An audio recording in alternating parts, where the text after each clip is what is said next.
ಹೇ ದೇವ, ಲಂಕೆಗೆ ಹೋಗಿದ್ದಿಲ್ಲ, ಸೀತೆಯ ಸಮಾಚಾರವೇನಾಯ್ತು ಎನ್ನ ಮುಂದೆ ಬಿತ್ತರಿಸುವಂತವರಾಗು. ಹೇ ಪ್ರಭುವೆ, ಹೇ ಆಂಜನೇಯ, ಸದಾ ರಾಮಜ್ಞಾನ ಮಗಳಾದ ಸೀತಾಮಾತೆಗೆ ಕಷ್ಟವೆಲ್ಲಿದೆ? ಹ, ಅಮ್ಮನವರು ಕ್ಷೇಮದಿಂದ ಇರುವರು. ಶಭಾಷ್. ಆದರೆ ಮಾತೆಯ ಬಂಧ ಮುಕ್ತವಾಗುವಂತೆ ಕಾಣುತ್ತಿಲ್ಲ.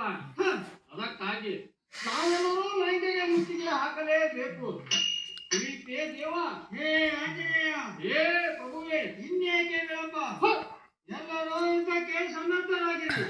ಈಗಲೇ ಲಂಕಾ ಪಟ್ಟಣಕ್ಕೆ ಮುತ್ತಿಗೆಯನ್ನು ಹಾಕೋಣ. ಹೇ ಆಂಜನೇಯ, ಜೈ ಶ್ರೀರಾಮತೆ. ಹ, ಲಂಕಾ ಪಟ್ಟಣಕ್ಕೆ ರಥವನ್ನು ಹಾಕುವ.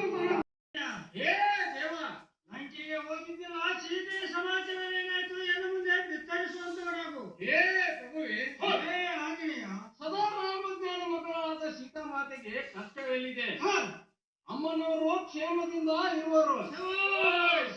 ಆದರೆ ಮಾತೆಯ ಬಂಧ ಮುಕ್ತವಾಗುವಂತೆ ಕಾಣುತ್ತಿಲ್ಲ. ಹ, ಅದಕ್ಕಾಗಿ ನಾವೆಲ್ಲರೂ ಲಂಕೆಗೆ ಮುತ್ತಿಗೆ ಹಾಕಲೇಬೇಕು. ಪ್ರೀತಿಯೇ ದೇವ. ಹೇ ಆಂಜನೇಯ, ಹೇ ಪ್ರಭುವೆ, ಇನ್ನೇಕೆ ವಿಳಂಬ? ಎಲ್ಲರೂ ಯುದ್ಧಕ್ಕೆ ಸನ್ನದ್ಧರಾಗಿರಿ.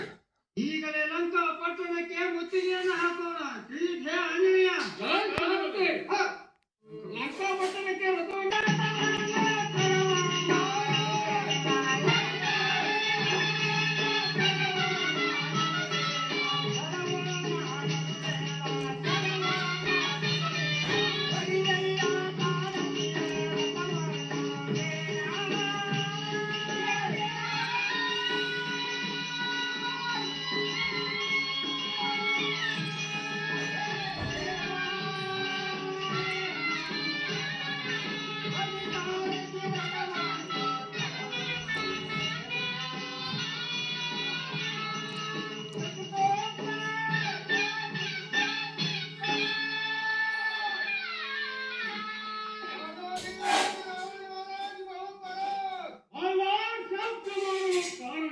ಹೇ ದೇವ, ಹೇ ಕಾಂತಿ. ಶ್ರೀರಾಮಚಂದ್ರನು ತಪ್ಪಿ ಸೈನ್ಯವನ್ನು ತೊಟ್ಟುಕೊಂಡು ಹೌದ್. ಲಂಕೆಗೆ ಮುತ್ತಿಗೆ ಹಾಕಿದ್ದನು. ಅದರ ಉದ್ದೇಶವನ್ನು ಬಂದು ದೇವಾದೇವಿ ಪ್ರಭಾವ. ಏನು? ಹ, ಆ ಹೇಡಿಯಾದ ರಾಮ ಲಕ್ಷ್ಮಣರು ಇನ್ನು ತಪ್ಪೆಯನ್ನು ತಟ್ಟಿಕೊಂಡು ನಮ್ಮ ಲಂಕೆಗೆ ಮುತ್ತಿಗೆ ಹಾಕಿದವರೆ. ಶಭಾಷ್. ಜೈ ಸಾರಥಿ. ಹ, ಹೇಗಲೇ ಕುಮಾರನಾದ ಇಂದ್ರಜಿತನ್ನು ಬರಮಾಡುವಂತವನಾಗು. ಜಯ